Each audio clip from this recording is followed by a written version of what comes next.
Bonjour à tous, bonjour et bienvenue. Il y a une petite chatbox à droite. Je veux bien que vous me disiez si vous m'entendez bien et si vous voyez les slides, si c'est OK pour vous. On va être ensemble pour une petite heure. Avant le déjeuner, plusieurs personnes m'ont dit qu'elles ne pouvaient pas là. OK, merci beaucoup Elodie.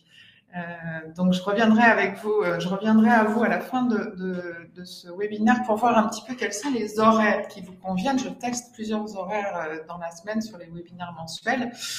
Entre l'heure du déjeuner, un petit peu avant ou en fin d'après-midi, vous me direz ça. Gardez cette petite question en tête, vous me direz ça en fin de webinaire.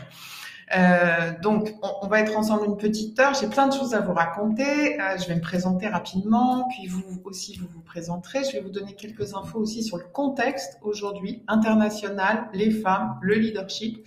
Et puis, je vous proposerai 3 clés qui me paraissent moi indispensables pour renforcer son leadership. Et puis, je vous présenterai à la fin un petit peu rapidement les accompagnements du leadership au féminin et à l'international. Et puis, on finira le webinaire, dernier quart d'heure, avec vos partages et vos questions. Est-ce que c'est OK pour vous? Est-ce que ça vous convient comme agenda aujourd'hui? Vous pouvez me répondre dans la chatbox tout au long. Je reviendrai soit au fur et à mesure, soit à la fin pour vos questions. Donc, n'hésitez pas si vous avez des questions dans le courant de la conférence, à les noter dans la chatbox. Comme ça, je pourrai y revenir ensuite. Une autre chose, vous avez un petit bouton en haut de l'écran, réserver votre session de diagnostic, premier contact. Ça, vous allez l'avoir pendant tout le long du webinaire. Cette séance diagnostique, elle est sans engagement, elle est offerte, bien entendu, c'est 30 minutes en visio où on peut justement partager un petit peu plus sur vos contextes particuliers, apprendre à mieux se connaître, parce que moi, je vous comprenne et je vous connaisse mieux aussi. Quel est votre contexte, quels sont vos besoins, quelles sont vos envies, et puis que vous puissiez poser des questions. Donc, j'ai libéré pas mal de temps dans les prochains jours. N'hésitez pas à prendre 30 minutes en visio pour qu'on puisse échanger, parce que là, on va rester évidemment un petit peu plus généraliste. Je ne peux pas, j'ai tellement de choses à raconter, mais je ne peux pas tout vous raconter.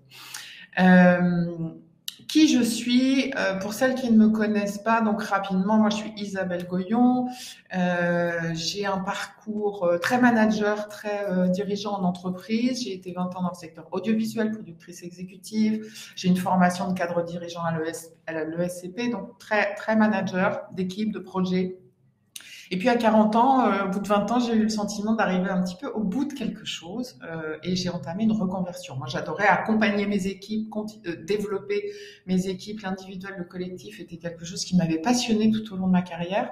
J'ai entamé une reconversion, je suis passée par toutes ces étapes d'introspection, de tâtonnement qui a duré. Alors attendez, je reviens juste sur une petite chose, je n'ai pas le son. Olivia. Elodie, est-ce que vous avez le son? Sinon, Olivia, ce que je vous suggère, c'est de vous reconnecter s'il y a un problème de son pour revenir ou de vérifier. Ouais, Elodie a le son, donc Olivia, je vous propose de vous reconnecter ou de vérifier vos préférences sur l'ordinateur. Donc j'ai un parcours, je vous disais, très manager, très cadre, très accompagnement des équipes. Et puis j'ai fait une reconversion, ça a duré 2 ans. Hein, j'ai fait un bilan, je suis partie à l'école, j'ai redémarré, j'ai construit une nouvelle activité, etc. Et puis donc depuis 12 ans, je suis coach et formatrice. Je fais les deux en parallèle. Coach professionnel, coach leadership. J'ai été aussi expatriée pendant 7 ans au Gabon, aux Pays-Bas. J'ai créé 5 entreprises, dont 3 en association. Donc, vous voyez, je me suis pas mal adaptée aussi. J'ai pas mal remanié. Je me suis adaptée en fonction du contexte, en fonction des besoins, en fonction des pays, en fonction de ma situation aussi. Et donc, depuis 12 ans, j'ai accompagné plus de 500 managers, des cadres, des conjoints, des équipes à l'international, dans des grandes entreprises, dans des ONG, dans des petites associations. Je fais beaucoup de bénévolat aussi. aussi. Et j'accompagne particulièrement le leadership féminin. Ça, c'est vraiment mon cœur d'expertise, mon cœur de mission. C'est ce qui compte pour moi. C'est vraiment ma mission dans la vie. Les équipes multiculturelles, l'ouverture, la diversité, le travail en multiculturel, c'est quelque chose qui me passionne. Les prises de fonction des expatriés, ce moment de la prise de fonction, de la transition est importante. Et puis les transitions de carrière, bien entendu, avec un bilan de compétences particulier d'ailleurs pour les conjoints expatriés, pour les transitions à l'international, les retours de l'international et dans très peu de temps, je vais proposer aussi un bilan de compétences et une transition pour les conjoints hommes accompagnateurs. C'est aussi quelque chose qui m'intéresse beaucoup. De toute cette expérience, j'en ai fait 3 livres. J'ai écrit 3 livres sur ce cœur d'expertise, sur ce qui me porte. Il y a le premier, redonner du sens, un nouvel élan à votre parcours, c'est sur la reconversion, avec vraiment un guide de travail, c'est de l'auto-coaching, il y a beaucoup d'exercices, il y a toutes les étapes, avec beaucoup d'exercices, beaucoup de questionnaires, beaucoup de fiches. Un petit livre plus anecdotique sur la répatriation, le retour d'expatriation. Et puis, le dernier livre sur femme leadership et international, où là, on est vraiment sur le thème d'aujourd'hui, le leadership au féminin. Donc, j'ai vu un petit peu vos questionnaires sur l'inscription. J'ai fait vraiment un questionnaire très, très, très réduit. OK. J'ai fait un questionnaire très réduit, mais je voulais avoir un petit peu votre contexte. Moi, mes clientes, elles sont soit en transition professionnelle, soit ou en développement de leur leadership. C'est ce qui les intéresse. Donc, c'est vraiment, j'arrive à un plafond, je suis dans le flou, j'y arrive plus, j'ai l'impression de tourner en rond ou de m'épuiser. D'atteindre mes propres limites, ou alors j'ai vraiment envie de faire quelque chose d'autre, soit parce que j'arrive au bout de ma motivation, il y a une perte de sens, etc., soit parce que le contexte fait que je suis en fin de mission, il faut que je reparte, j'ai profité d'un plan de développement qu'on appelle un plan de développement et donc je quitte mon entreprise, ou j'accompagne mon conjoint, je pars à l'étranger, enfin bon. La caractéristique, en tout cas, de mes clientes, c'est qu'elles ont souvent un très beau parcours, elles ont des postes à responsabilité, elles aiment ce qu'elles font et elles ont de bons résultats. Mais elles sont dans le flou et le principal obstacle, c'est souvent le manque de confiance. C'est souvent le manque de confiance. C'est le premier obstacle, mais c'est aussi souvent le principal résultat qu'elles ont à la fin de leur accompagnement, de se sentir alignées, de se sentir efficace, de se sentir au top de ses capacités, de ses compétences et avec un projet clair. Donc, je ne sais pas si ça vous parle, ça. Si vous êtes à l'international, vous pouvez toujours partager dans la chatbox en continu vos réflexions, ce que vous retenez, ce qui vous intéresse tout au long de la conférence. Pour moi, c'est intéressant. Pour vous, c'est intéressant aussi parce que ça vous permet d'ancrer ce que vous gardez, le fait de l'écrire dans la chatbox. Donc, n'hésitez pas à utiliser cette chatbox pour partager avec moi ce que vous retenez au fur et à mesure. Mes clientes ne sont pas toutes à l'international, mais l'international ajoute, il y en a une grande partie qui sont à l'international, et l'international ajoute encore à la pression, ajoute à la solitude, ajoute au manque de repères, au manque de références, au manque de mentors. Mais c'est une chance aussi l'international parce que c'est une opportunité de se révéler, c'est une opportunité de se réinventer, c'est une opportunité de se reconstruire parfois. De se révéler, de se réinventer parce qu'on sort d'un regard qui est un peu figé dans notre contexte d'origine. Tout le monde autour de nous, quand on grandit dans son contexte d'origine, il y a les parents, il y a les amis des études, il y a les collègues, etc. Ils ont une certaine vision de vous, de vos compétences, de vos envies, de vos motivations, de qui vous êtes. Et le fait de sortir, d'aller à l'étranger, d'aller ailleurs, là où personne ne nous connaît, ça nous permet vraiment de nous réinventer. Et puis l'interculturel, ça nous touche toutes aujourd'hui parce que les échanges mondiaux, la mondialisation s'accélère, l'ouverture, l'intelligence culturelle, la communication en milieu interculturel, on a des équipes, on a des fournisseurs, on a des clients aujourd'hui partout dans le monde. Et du coup, c'est très intéressant malgré tout de travailler ces compétences, même quand on n'est pas à l'international. Et puis un autre aspect de cette mondialisation, c'est que la concurrence pour les talent, elle est mondiale aujourd'hui et que donc dans cette compétition, on en reparlera de la compétition, dans cette compétition pour trouver le prochain poste, avoir des compétences interculturelles, c'est aussi une belle opportunité de développer des compétences clés qui vont être de plus en plus recherchées. Alors, je voudrais poser un tout petit peu de contexte aujourd'hui sur les femmes à l'international, les femmes et la crise sanitaire, et puis le leadership et le Covid. Ces trois aspects qui me semblent un petit peu intéressants à reposer après ces 2 années-là qui ont été si particulières. Et puis, je lis de plus en plus que la crise sanitaire sera derrière nous en 2024 ou en 2025. Donc, il va falloir aussi tenir encore un peu. Et puis, il y a une accélération du rythme des crises, de toute façon, sanitaire, financière, sociale, écologique. Donc, on n'est pas à l'abri de les enchaîner donc dans les années à venir. Alors, je pense que c'est un bon moment pour se poser, même si on est sous pression, même si on est dans l'incertitude, mais si on ne sait pas ce qui va se passer demain. Et encore plus parce qu'on est dans cette zone d'incertitude, c'est le moment de se poser soi et de se réajuster sur ce qu'on veut faire pour soi, de se reconnecter à soi pour construire le socle. Et donc, je voudrais vous poser quelques éléments de contexte là-dessus. J'ai préparé 3 aspects sur ce contexte. D'abord, l'expatriation est toujours une opportunité de carrière pour 81% des Français qui sont à l'étranger. 81% des Français à l'étranger considèrent que l'expatriation est une opportunité de carrière avec le développement des compétences, avec des meilleures opportunités de salaire, des augmentations de salaire et des meilleures opportunités de carrière. Il y a 2,5 millions de Français à l'étranger, 2 millions et demi c'est une estimation, de Français à l'étranger.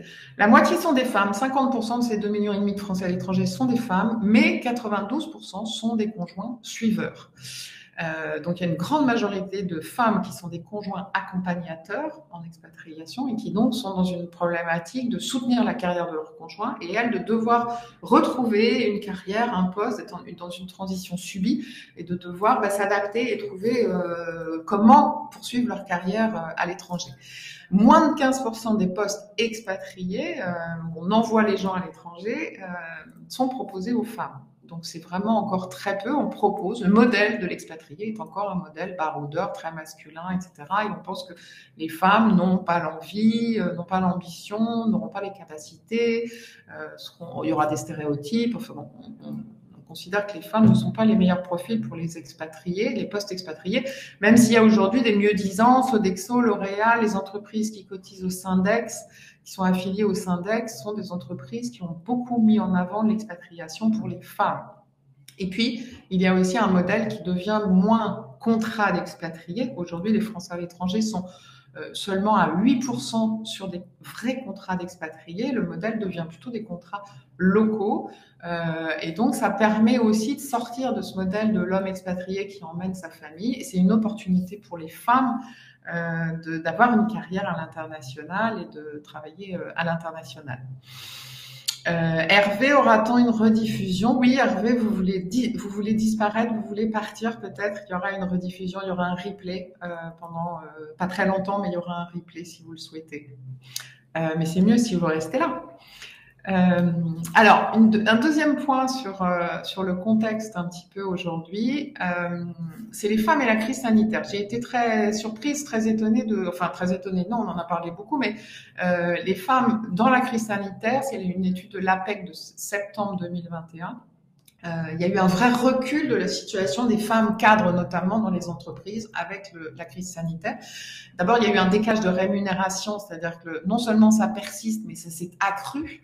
Le décalage s'est accru de 13% à 15% entre 2020 et 2021. Donc, on gagne la différence entre les revenus des hommes et des femmes s'est renforcée. Il y a un tiers de femmes cadres, 30-35%, mais elles sont surreprésentées dans certains métiers, les RH, la communication, la santé, le social, et ça ne bouge pas.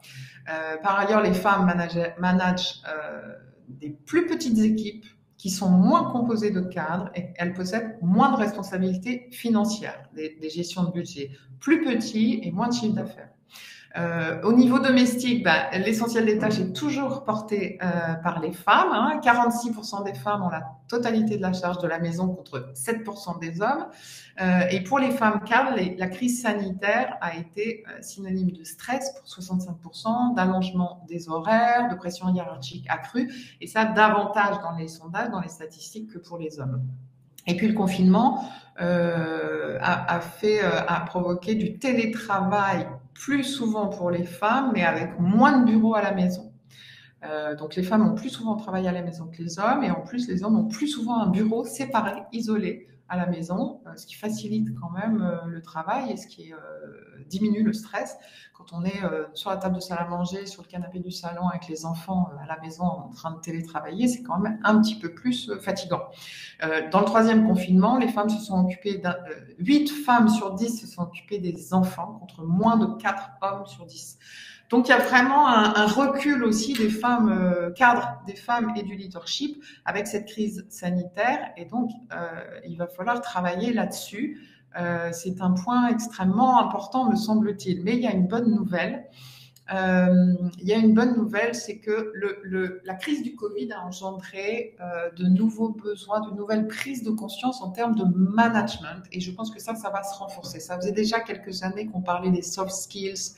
Ça faisait déjà quelques années qu'on parlait de la bienveillance, qu'on parle de l'empathie, etc., de l'intelligence culturelle. Il y a certaines compétences qui sont recherchées en priorité aujourd'hui et ça a été vraiment mis en reflet, mis en relief avec la crise du Covid. C'est l'adaptabilité, c'est la flexibilité, c'est l'agilité, c'est l'assertivité, c'est l'ouverture, l'accompagnement et la bienveillance sont vraiment les compétences qui sont les plus recherchées aujourd'hui, les soft skills. Et il y a quelques années déjà, il y avait une étude qui avait montré que pour les dirigeants, l'intelligence émotionnelle et l'intelligence culturelle sont les compétences les plus importantes au XXIe siècle. Et ça, c'est plutôt une bonne nouvelle parce que on est au cœur là des atouts combinés du féminin et de l'international que je considère être des très très bons leviers pour développer, renforcer, créer, imaginer, faire accepter un nouveau leadership. C'est le sujet de mon dernier livre, Femmes, Leadership et International.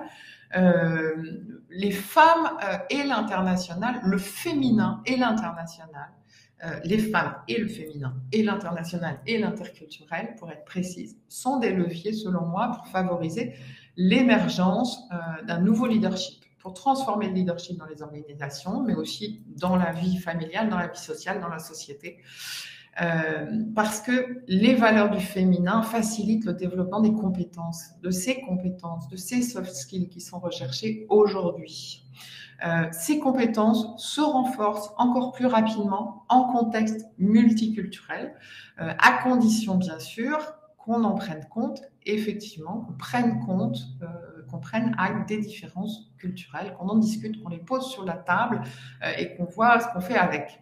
Et puis, les carrières à l'international, au-delà de l'interculturel, mais les carrières à l'international favorisent un nouvel équilibre au sein du couple, au sein du foyer, dans l'image aussi qu'on a de cet équilibre du couple, ou au moins l'interroge, encore une fois, permet de mettre sur la table, de questionner cet équilibre au sein du couple et la place des femmes dans le couple ou dans leur carrière, ce qui est déjà pas si mal.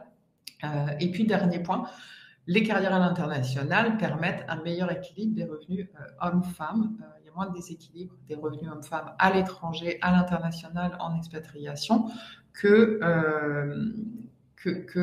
en France, que dans son pays d'origine. Donc ça, c'est plutôt une bonne nouvelle. Si je vais un tout petit peu plus loin sur ces points-là, un petit peu plus en détail, le leadership au féminin, on parle, les défauts deviennent des qualités, c'est ce que je garde aujourd'hui, c'est que les défauts d'hier deviennent les qualités de demain. Il y a 10 ans, je me souviens, j'accompagnais Sarah pour une prise de poste à fort enjeu. Elle était senior VP finance dans un grand groupe de secteur énergie. Donc, c'était un gros challenge et un 360 à faire sortir, d'une part, sa forte compétence fonctionnelle, sa grande fiabilité opérationnelle, une bonne capacité de gestion d'équipe, une forte capacité d'apprentissage, super, mais aussi une présence personnelle trop faible, un manque de charisme, un manque de capacité d'influence, de sens politique, une difficulté à déléguer. Et ça, c'était des retours et des alertes de ses pairs. Parce que l'imaginaire du masculin, du leadership est marqué par le masculin, par la hiérarchie, par la compétition, par le pouvoir, par le charisme. Et aujourd'hui, c'est vrai qu'on prend acte d'un intérêt nouveau pour les valeurs du féminin. Alors, on parle bien des valeurs, on parle pas des personnes. Je connais des hommes qui portent des valeurs du féminin et des femmes qui ont un leadership très masculin. Mais on vivait dans un monde où était plutôt valorisé, enfin où était uniquement valorisé les valeurs du masculin, de compétitivité, où il faut être le meilleur, le plus fort, celui qui gagne dans tous les domaines. Et qu'on soit homme ou femme, dans le cadre professionnel, il était toujours impératif de s'identifier à ces caractéristiques du masculin comme un modèle unique et en excluant des valeurs féminines d'empathie, d'inclusion, d'accueil. Or, aujourd'hui, ce sont ces valeurs-là d'empathie, d'ouverture, de coopération qui sont les plus recherchées. D'accord ? Je rappelle aussi que ces valeurs dites du masculin, la compétition, l'action, la rationalité, ont toute leur utilité et c'est dans l'équilibre des deux. C'est le féminin et le masculin, complémentaires, indissociables. On ne peut pas fonctionner uniquement d'un côté ou uniquement de l'autre. Être toujours dans la compétition, l'action, on voit ce que ça donne les crises d'aujourd'hui, mais être uniquement dans l'intuition, dans l'empathie, dans la perception, sans passer à l'action, ça mène pas très loin non plus. Donc ces deux valeurs sont bien sûr indissociables. Et puis les femmes sont plutôt nouvelles dans l'organisation, donc c'est vrai que c'est intéressant parce que ça apporte un regard neuf, ça apporte de l'innovation, de la créativité, elles posent des questions, elles remettent en question les choses, les process, les façons de faire, les façons de voir sur lesquelles on ne s'interrogeait plus. Donc le regard neuf, c'est toujours très intéressant. Et puis un dernier bon point aussi pour les femmes sur la bonne gestion. Il se trouve qu'il y a eu beaucoup d'études qui ont été faites là-dessus depuis la crise financière de 2008. Alors, des études ont montré que les entreprises générées par des femmes ont mieux résisté à la crise financière de 2008. Vous connaissez certainement les études du cabinet McKinsey Women Matter depuis 2007, qu'ils font depuis 2007 tous les ans. Donc, il y a eu, une vingtaine de rapports, je crois, en 15 ans. Et la dernière synthèse établit que les entreprises où il y a plus de femmes dans les comités de direction sont en moyenne plus performantes du point de vue économique, d'accord ? Elles obtiennent de meilleurs scores sur 7 indicateurs de performance sur 9, donc c'est quand même plutôt intéressant. Une étude similaire a été menée en interne chez Sodexo, qui considère que ce qui fait réellement la performance, c'est la diversité et l'équilibre au sein des comités de direction, la parité, et que le fait d'inclure des femmes apporte d'autres styles de leadership, des perspectives différentes et des échanges qui sont plus riches et des meilleures décisions. On a vu pendant la crise Covid que les fonds d'investissement américains qui étaient gérés par des femmes ont fait mieux que leurs pairs dans les difficultés liées à la pandémie. Et une étude britannique qui a comparé des données sur la diversité au niveau des conseils d'administration et du leadership dans des grandes banques européennes.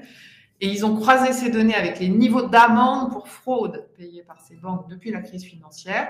Et surprise, les banques qui comptent davantage de directrices ont commis moins de fraude, avec un détail intéressant, c'est à partir de 3 femmes que les comportements et les décisions changent. Donc c'est quand même pas mal de bons points, pas mal de bons aspects au bénéfice du leadership au féminin.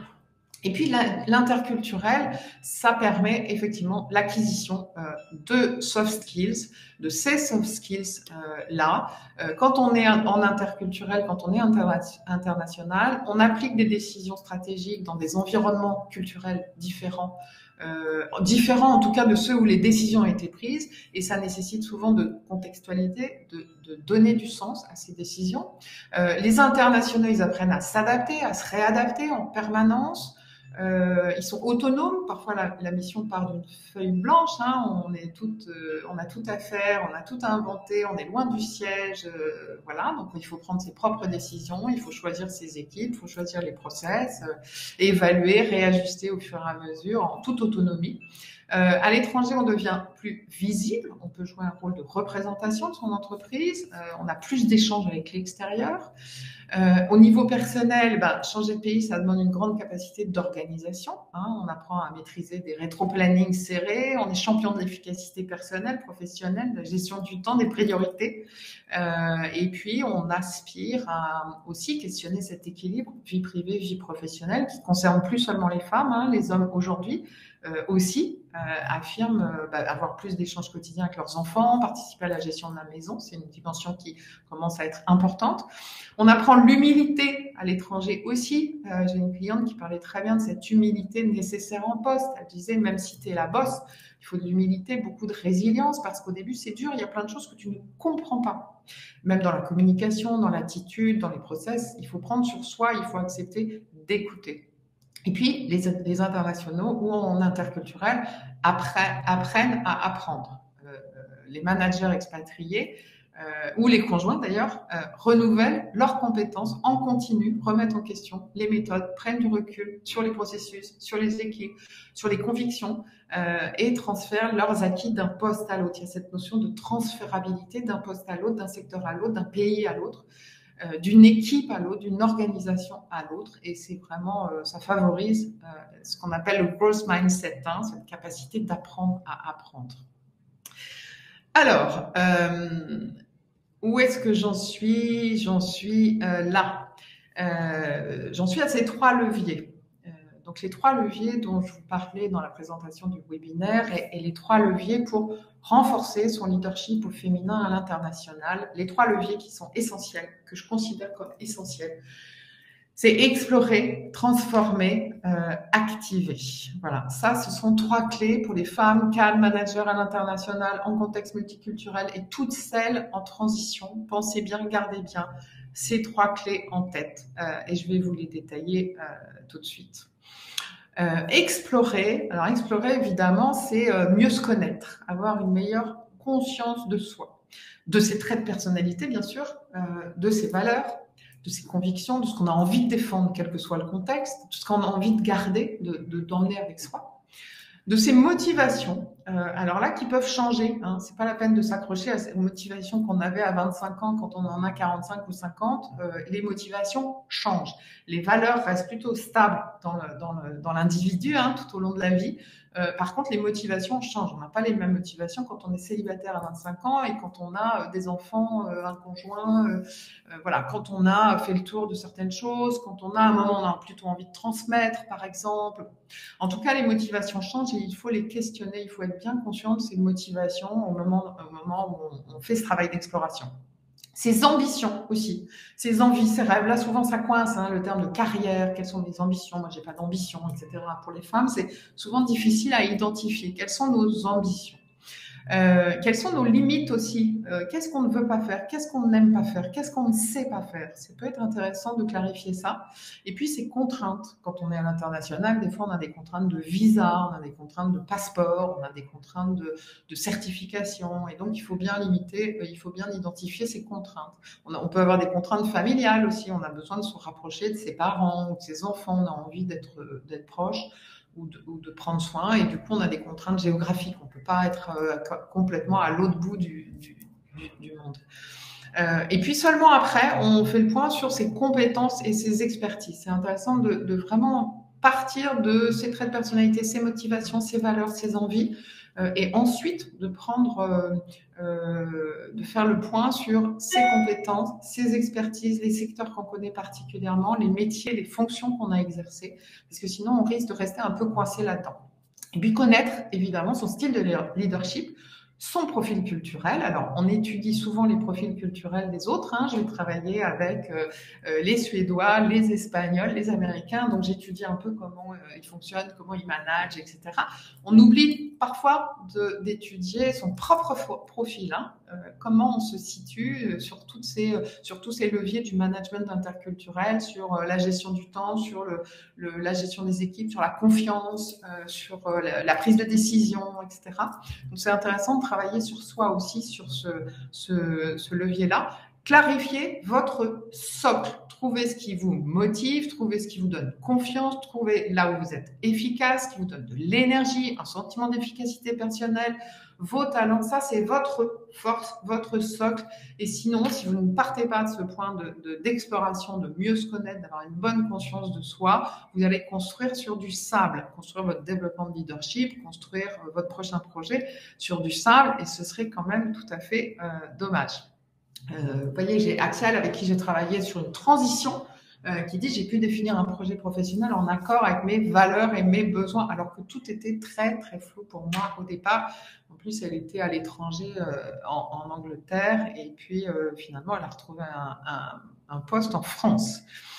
Parce que quand on est aussi conjoint suiveur, on n'a pas toujours la maîtrise du calendrier. On ne sait pas si ça va durer 1 an, 2 ans, 3 ans, 5 ans.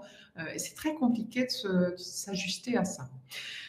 La deuxième étape, le deuxième levier, la deuxième clé qui est très importante, c'est de transformer. Alors, transformer, dépasser le plafond de verre, briser son plafond de verre. J'entends souvent cette notion de plafond de verre, et j'entends un petit mélange parfois entre le syndrome de Peters ou le plafond de verre. C'est-à-dire qu'on a l'impression qu'on atteint son niveau d'incompétence, le syndrome de Peters, on est sous pression, on n'arrive plus à réfléchir, on ne se sent plus compétente, on perd confiance. Et le plafond de verre qui est, il y a quelque chose dans mes freins internes ou dans les freins externes qui m'empêche d'aller plus loin. Au fond, je sens que j'en ai encore sous le pied. Au fond, je sens que je ne suis pas au top de mes capacités. Au fond, j'aurais envie de travailler mieux, de donner un peu plus, d'aller encore un peu plus loin, mais je n'y arrive pas.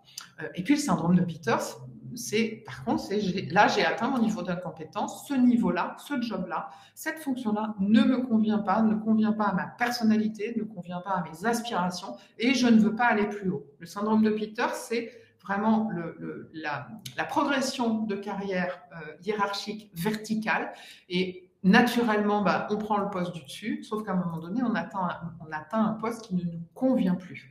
Le plafond de verre, c'est de sentir que on aimerait bien progresser encore, grandir, se développer, apprendre, peut-être monter verticalement, mais on n'y arrive pas pour certaines raisons qui sont des freins internes, les croyances, les saboteurs, nos petites voix là qui nous disent tu vas pas y arriver, ce besoin de tenir aussi les dossiers, d'être parfait partout, de ne pas lâcher. Et puis nos perceptions, nos émotions qu'on doit écouter. Il faut être à l'écoute de ces émotions, mais pas qu'elles prennent toute la place. Et puis faire le deuil aussi des échecs, des choses qu'on a mal vécues, des missions qui ont été avortées, de ce qu'on n'a pas fait assez, ou de ce qu'on a trop fait, ou de ce qu'on est trop ou pas assez. Donc travailler sur ces freins, c'est aussi le point de départ de la transformation. Et puis il y a les freins externes, les stéréotypes, le sexisme, le harcèlement, les différences dans les évaluations, dans les promotions, dans les recrutements, dans les levées de fonds. Je ne vais pas m'étendre là-dessus ici, mais c'est toujours très très fort. Donc transformer, c'est aussi tester d'autres façons de faire, d'autres façons de communiquer avec ses interlocuteurs, d'autres façons de renforcer son assertivité, de questionner son équilibre de vie pro-perso, de lutter contre les stéréotypes, d'affirmer son projet pour trouver l'équilibre qui nous convient et le projet qui nous convient et la place qui nous convient. Et puis, vous pouvez profiter d'un contexte multiculturel pour développer justement et renforcer votre adaptabilité, votre ouverture, votre flexibilité et pouvoir découvrir d'autres stratégies, d'autres façons de faire, vous les approprier et puis du coup pouvoir naviguer de l'un à l'autre. Travailler en interculturel, ça n'est pas absorber, se fondre dans la culture de l'autre en oubliant la sienne, c'est pouvoir passer de l'un à l'autre, intégrer le « et ». Il y a deux cultures, deux façons de faire, et beaucoup plus. Moi, j'accompagne des équipes où il y a 13, 15, 18 nationalités parfois. Donc là, c'est très riche. Et du coup, on peut, en comprenant, en découvrant, en explorant les cultures, les façons de faire, les stratégies des uns et des autres, s'ouvrir à d'autres façons de faire et pouvoir naviguer de l'une à l'autre en fonction du contexte, en fonction du besoin, en fonction du moment, en fonction des personnes. C'est ça qui est intéressant. Élodie, qui est magistrate, qui travaillait pour une grande institution internationale, me disait, avait un vrai problème. Alors, elle était très, très brillante, mais complètement en perte de confiance, bloquée devant des gens plus agressifs, en milieu multiculturel, etc. Elle avait vraiment atteint ses limites et elle dit, je me sens plus sereine, plus accomplie, plus sûre de moi, je n'en reviens pas. Quand je rencontre les clientes au début des formations ou des coachings, souvent, c'est vraiment dans le brouillard, c'est vraiment dans le flou et on ne sait vraiment pas comment on va pouvoir s'en sortir. On a vraiment l'impression d'avoir atteint ses limites.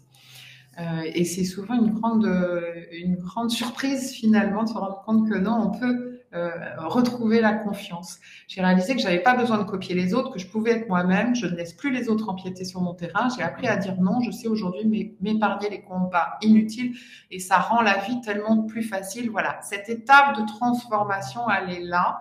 Elle est acceptée.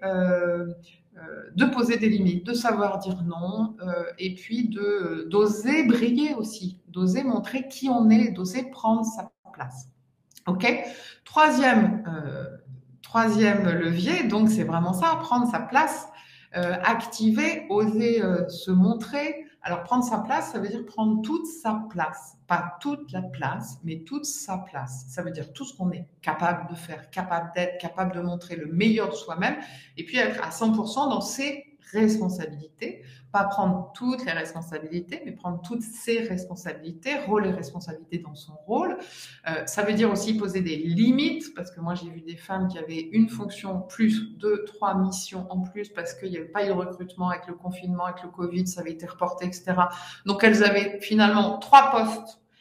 Et puis on leur disait, ben, finalement, je sais pas si tu vas prendre le poste de leader là, parce que là, tu t'en sors pas déjà. Donc, mais elle avait pas les fonctions, etc., pas les ressources. Pas... Bon, donc poser des limites, savoir dire non pour savoir dire oui aussi.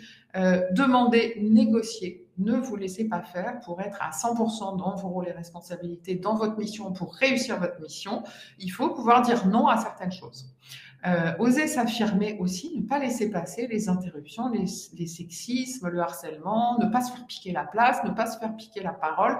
C'est très démotivant de se réduire et de se mettre dans un coin en disant bon bah tant pis, on m'écoute pas, je laisse tomber.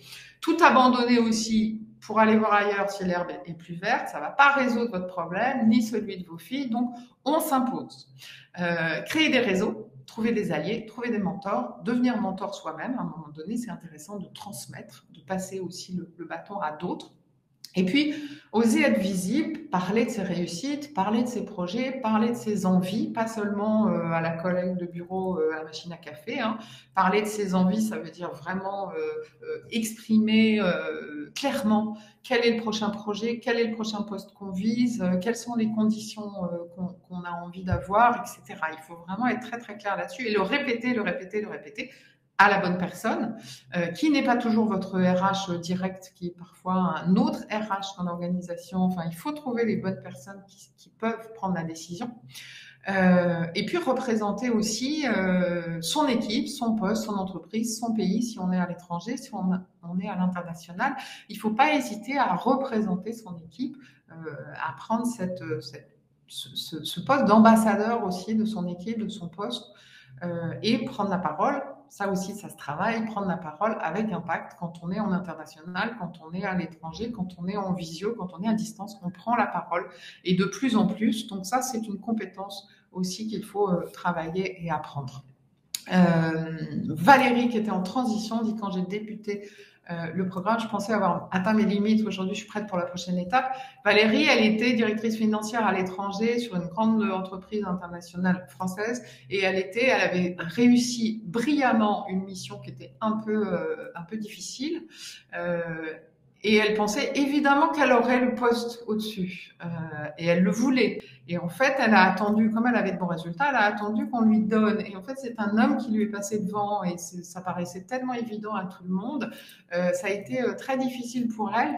Il a fallu vraiment qu'elle avale la pastille. Là.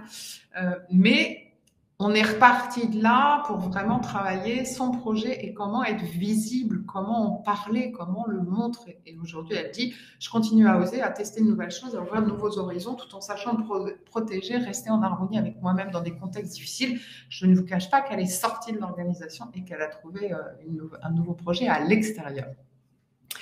Voilà, alors je voulais quand même aussi, dans ces 3 clés, vous présenter les programmes, le coaching, notamment Woman Leadership 21 pour 21e siècle,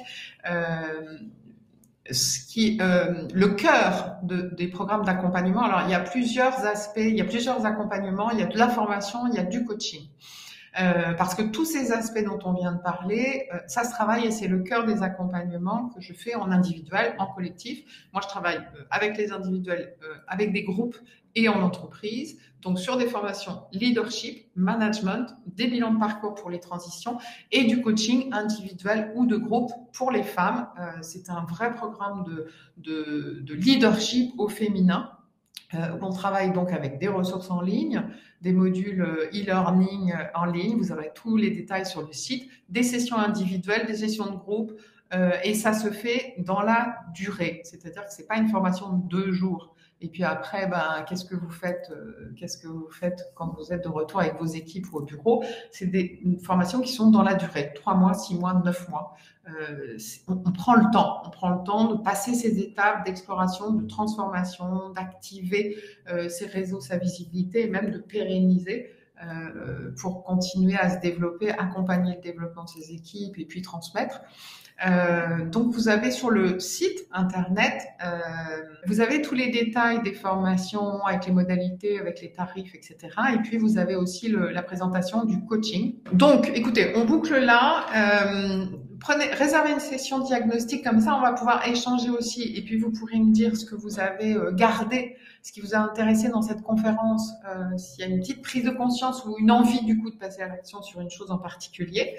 Et puis on peut se retrouver, vous pouvez me contacter aussi par email directement si vous avez une question, un partage, un besoin ou si vous voulez poser des questions sur les accompagnements, le coaching ou les formations, ce sera avec plaisir. Je vous souhaite une très bonne journée et à bientôt. Au revoir.